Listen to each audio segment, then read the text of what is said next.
Ever since William of Normandy boldly conquered England in 1066, the Norman kings of the realm had sought to solidify their power over all of Britain. They met a particularly brave and stubborn foe in the Welsh, who steadfastly refused to submit to any English monarch. Tapestries and medieval illuminations tell of the line of kings who for more than 200 years tried without success to bring Wales into the English nation. They tell many stories of pitched battles and fierce struggle. And they tell of the coming of Edward I, a king of power and vision. Edward saw that the key to victory in hostile Wales lay in English castles, manned by English troops and controlled by loyal barons. Which is why, on March the 27th, 1283, King Edward invested Kevin Lestrange as Lord of Aberwyvon in agriculturally rich but rebellious northwest Wales. The king's first charge to Lord Kevin: build a castle there, the finest that modern engineering could produce.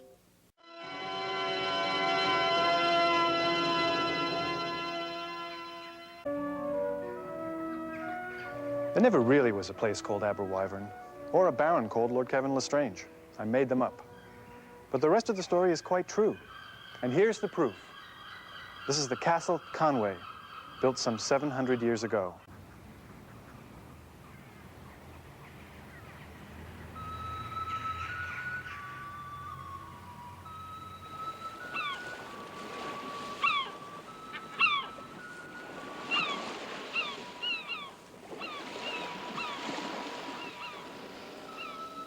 We sailed to the mouth of the River Wyvern.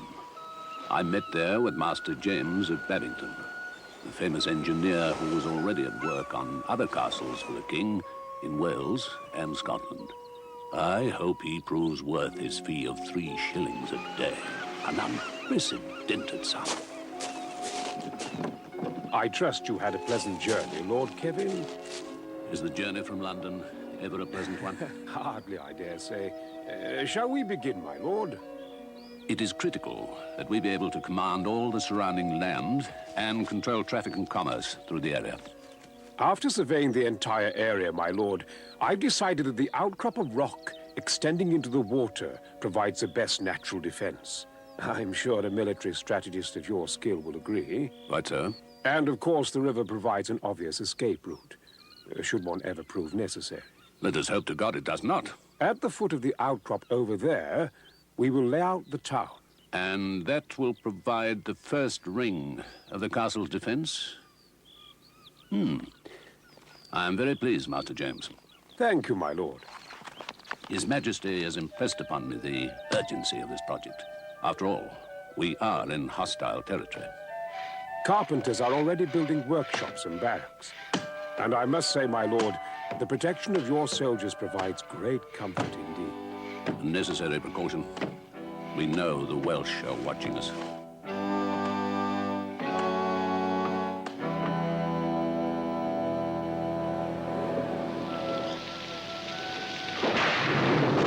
Satisfied with the progress, Kevin returned home and reported to his king.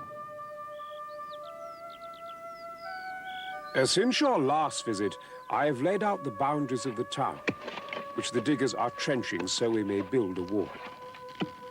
Master James, what sufficed in King Henry's time... With due respect, my lord, I have traveled throughout Europe and the Holy Land, studying the great military architecture. Your castle will be the strongest yet seen in the kingdom. I'm glad to hear it.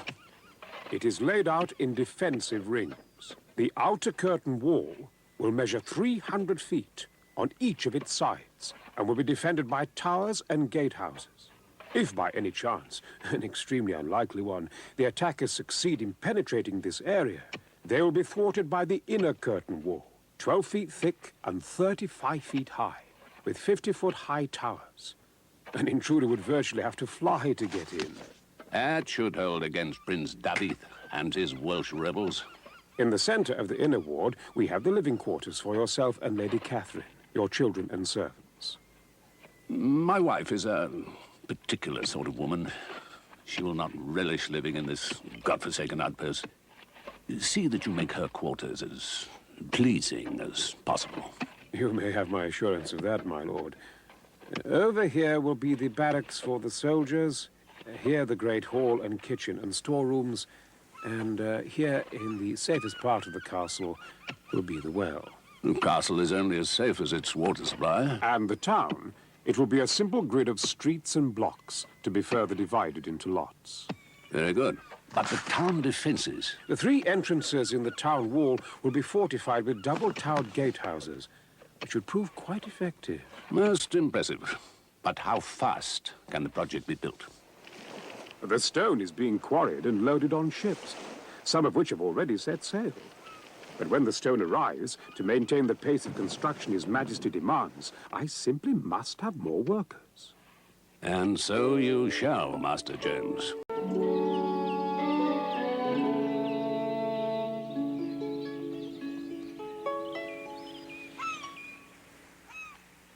My Lord Kevin, construction on Aberwyvern Castle is at its height.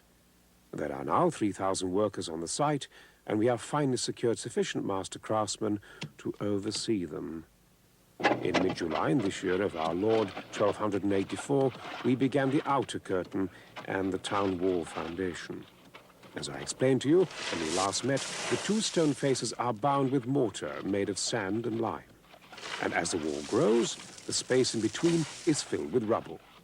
Materials are carried up the walls on scaffolding supported by put logs set in holes in the walls themselves. We find this the most efficient means of construction.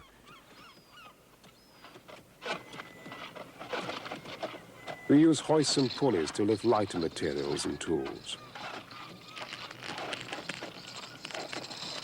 You understand, sir, that the windows near the bottom of the walls and towers must be small enough so that an enemy soldier cannot climb through. All the windows will be protected by iron grills and can be closed off by wooden shutters on the inside. In your living quarters, your gracious Lady Catherine will be pleased to note that each window will be fitted with glass. Of course, the tops of the walls will be crenelated with embrasures and merlons. Each merlon will be capped by 3 fearsome-looking finials. I have provided for arrow loops in the merlons for your archers. With a wedge-shaped recess cut out of the stone, the archer may aim anywhere across his field of vision without exposing himself to the attackers. One of the many refinements that adds up to the greatest castle I or any other Englishman has ever built.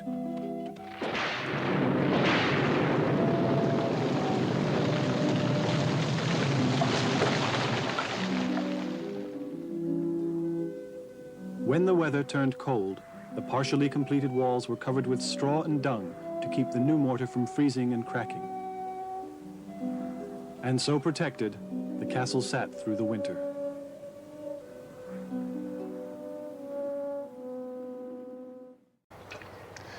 The earliest English castles were motte and bailey fortifications. The motte was a high mound of earth on which stood a wooden tower. The open space at the base of the motte was a bailey, and around the top of the motte and the bailey was a high wooden fence called a palisade. During the early part of the 12th century, these palisaded earthworks were replaced by stone structures. And during the Crusades, the Europeans came up against even stronger and more impressive castles in Syria. That must have been an unpleasant shock. I'm sure it was, but they learned well from what they saw. And by the end of the 13th century, many of these Eastern ideas had worked their way into European castles, along with a number of original improvements. Lord Kevin brought his friend, Lord Raymond Le Bouvier, to meet Master James and inspect the progress. Also under obligation to King Edward, Lord Raymond was preparing his own castle to command the northernmost sea route to Wales. There are 3 rooms in every tower. The lowest one, the basement level, is for storage. In the unlikely event the walls are breached during a siege, each tower may have to defend itself, and so must have its own supplies. The upper rooms will be used for living and working space. And this must be your dungeon over here. And it was not finished one day too soon. Just as the trapdoor was set in the basement floor, my soldiers caught a man stealing lead from Master James's storeroom. I'll warrant your first guest resolved not to pay the dungeon a return visit. This is a fortress of war. But no castle is complete without a chapel for the worship of God, without whose favor all our efforts are to no avail. Magnificent. 2 full stories. I have scarce seen such beautiful glass, or such a noble altar. I'm deeply moved, Kevin. This way, please, my lords.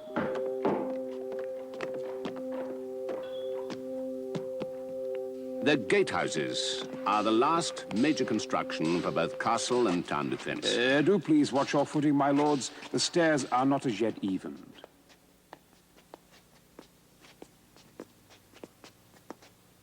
Since the gatehouses are most vulnerable, I had to design them with great care.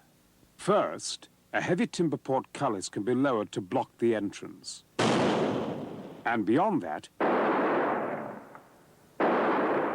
a set of wooden doors which cannot be opened when the drawbar is slid into place. Arrow loops in the towers allow the archers to rake and pepper the area. And then, of course, there are murder holes cut into the ceiling, through which soldiers above can attack any intruders in the passageway. But that would imply that they could even reach this point. Rather difficult, because the gatehouse defenses begin with the drawbridge. The inner end is weighted, and when supports underneath are removed,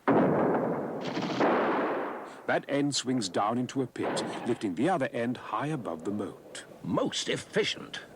And now, my lords, the inner ward, the very heart of the castle.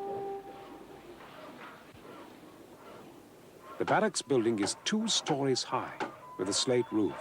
Heaven knows we have plenty of that around here. The frame is erected first, and the spaces between the timbers fill with wattle and daub. The soldiers will live on the 2nd floor, and the basement is for stables and many of the castle's weapons.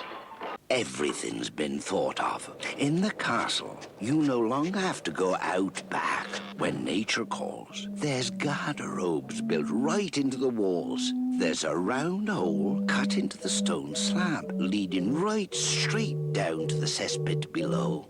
Though I'll admit the garderobe isn't the most comfortable place on a cold winter night. Your great hall will be here. I placed it in a corner of the inner ward so that only 2 new walls will be required.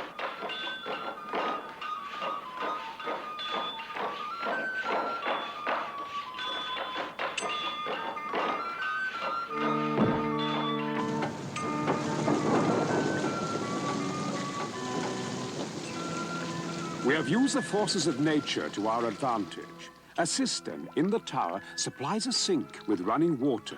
It is convenience itself. And the kitchen will prove quite adequate to service the needs of a great household such as yours. Musicians performed on lutes or harps.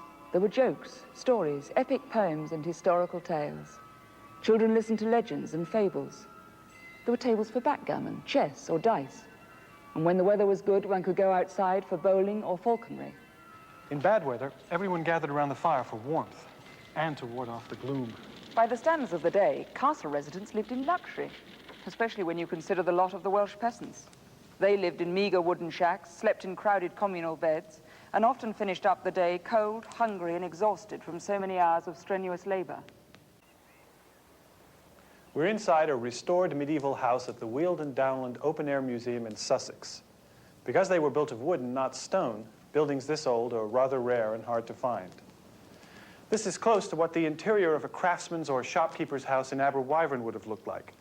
This is a timber-framed structure, and the spaces between the uprights are filled with wattle and daub.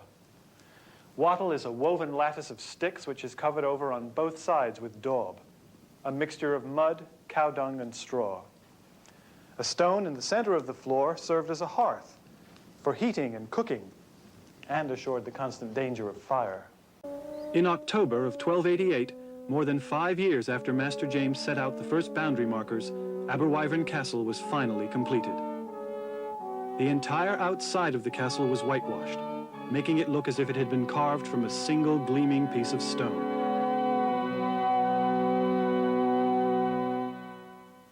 I have now turned my attention to the town. Only the English will be allowed to settle here at first, as His Majesty wants it to be an outpost of loyalty in this rebellious region. And with the promise of low rents and other enticements, the town will attract a goodly number of established, industrious people. Then, once a person owns a house, he would certainly want to protect it if the town and castle were ever attacked. I decided to settle in the town. And since I was one of the first, I got a building lot close to the well. Soon, houses spread all up and down the main streets. My house has a ground floor of packed earth covered with reeds. I covered the small window openings with oiled sheepskin to keep out the chill. And we depend upon our fire for both heat and light.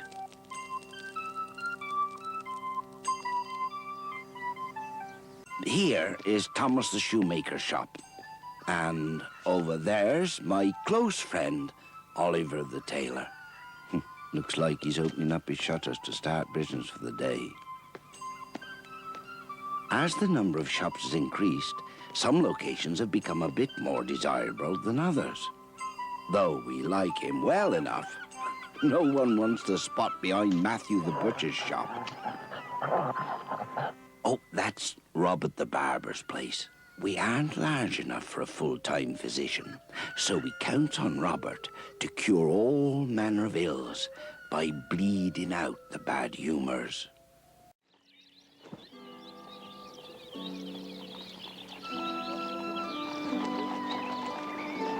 But whether the elegant Lady Catherine would be impressed when she arrived was another matter entirely. For much of our married life, I've been away fighting, wherever my king needed me. So Catherine has learned to manage the household on her own. She is as important to the proper functioning of our family and property as I am. Master James and my lord spent 6 years making the castle the strongest in the land. I've set myself to work making it as elegant and comfortable as a castle can possibly be. I insisted that Master James install fireplaces in every room of our living quarters, even though it was costly. I think it much to the family's benefit to relax in these smaller, warmer rooms, away from the drafts and noise of the Great Hall, particularly in the winter when everyone is cooped up inside. I hung the walls with beautiful tapestries from Normandy and Flanders. And I also brought our collection of books from which the tutor Philip teaches our children. I set a great store in education. I oversee the training of our own soldiers. And when there's time, I often join them for riding or hunting.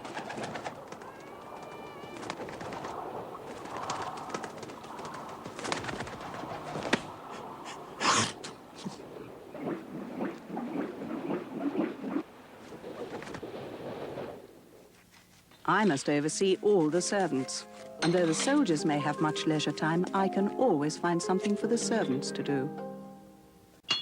I was working in the forge on a quiet afternoon in May when a messenger arrived on horseback and asked to see Lord Kevin directly.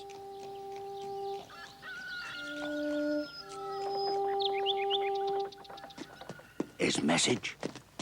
King Edward was coming for a visit in just a few days. Lord Kevin and I will relinquish our own apartment for the King's use. Of course, we in turn will move to the steward's quarters. He to the chamberlains, the chamberlain to the marshals, the marshal to the butlers, and so on.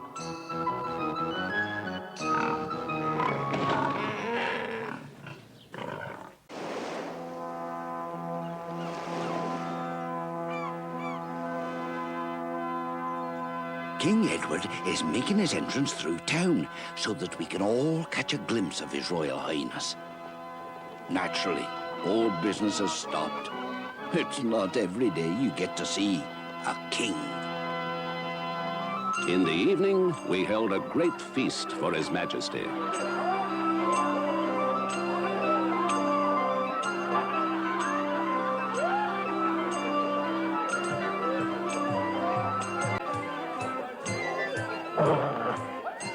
But But the purpose of the king's visit is not entirely social, though the Welsh countryside has been relatively quiet of late. The king warned me that Prince Dafydd of Gwynedd is raising an army for an assault on all the English strongholds in Wales. His Majesty and I discussed strategy long into the night.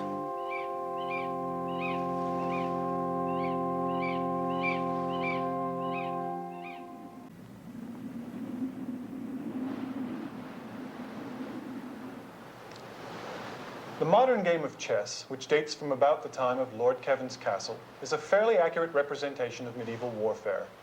Battles were usually small by modern standards, and the real-life ratio between knights and their aides and squires, or pawns, was pretty close to what we see on this board. Check.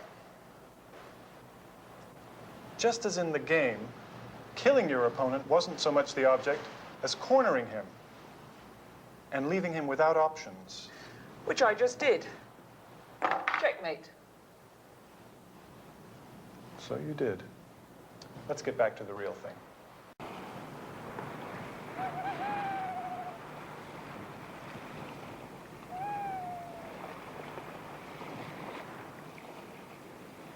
Throughout the night, Lord Kevin's soldiers stood watch from the highest towers, while merchants, craftsmen, and farmers took turns manning the town wall.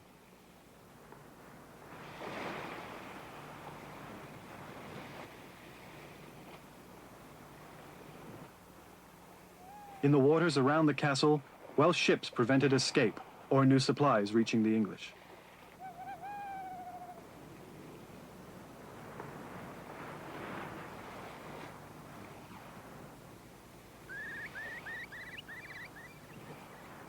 And as the first light of dawn broke over the mountains, Prince Dafydd and his troops grimly marched toward Aberwyvern.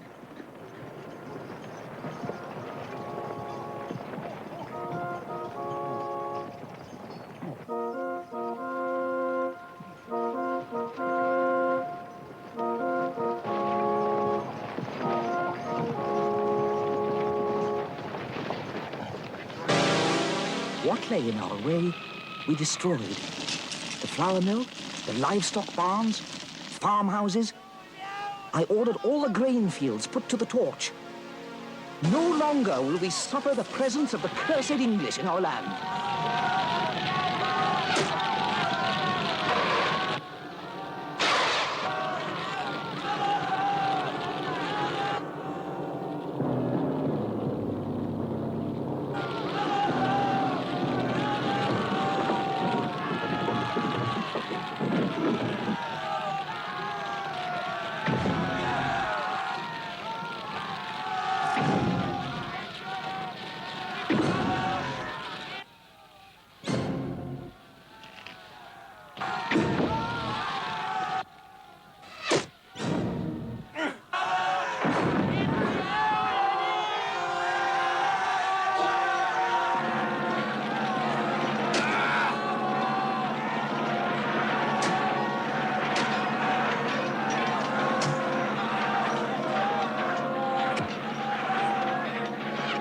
Breached the town wall.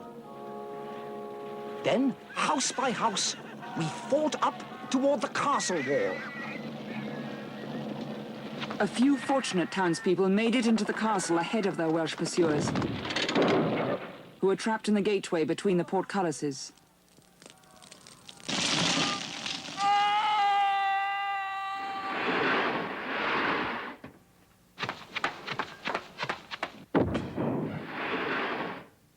From high atop the gatehouse tower to the inner ward, Lord Kevin watched the destruction and slaughter.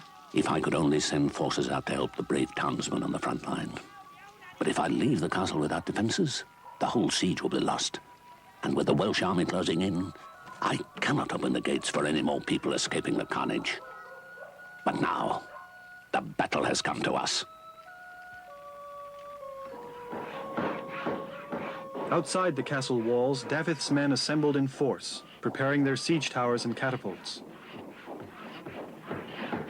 Inside the castle, archers stood poised, ready to unleash the first wave of arrows as the attackers came within their range.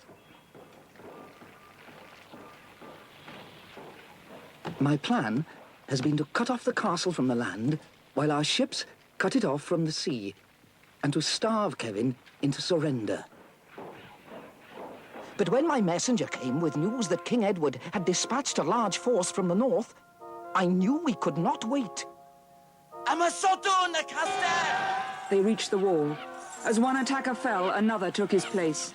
Boulders, boiling water and arrows kept some away, while others had to be blocked directly on the point of a sword or axe. My sappers are digging a tunnel under the wall. When they finish, the logs supporting it will be burned. Then the tunnel will collapse, the wall with it, and we can storm the castle and send the English dogs straight to hell. Inside the inner ward, part of the barracks became a hospital as the wounded were brought down from the walls. The fighting at the castle wall continued without let-up for 3 days as each exhausted shift was replaced by the next.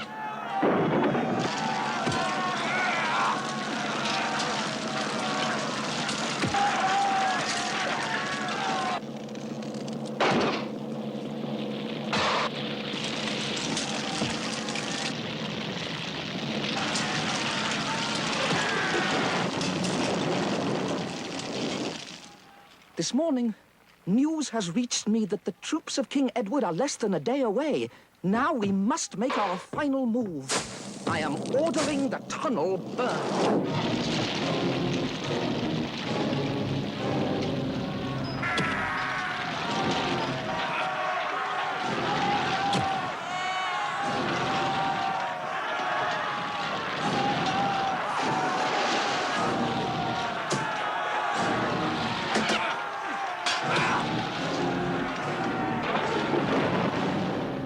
But throughout it all, my castle remained secure and impenetrable. And the wall over the Sappers' Tunnel proved too strong and thick to fall. The Welsh attackers have done their worst, but they were no match for our castle's defenses.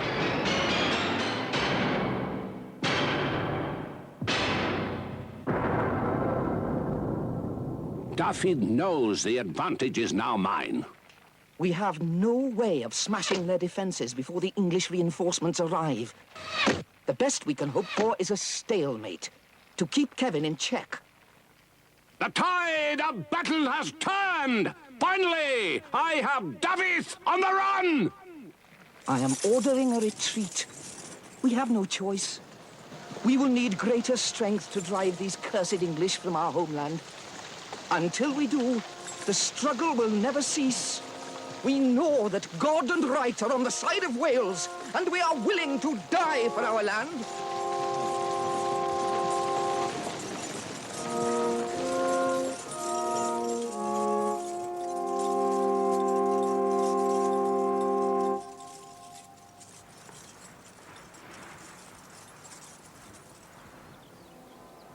There were more battles over Aberwyvern, but in the years that followed, Welsh families began to take up residence outside the town wall.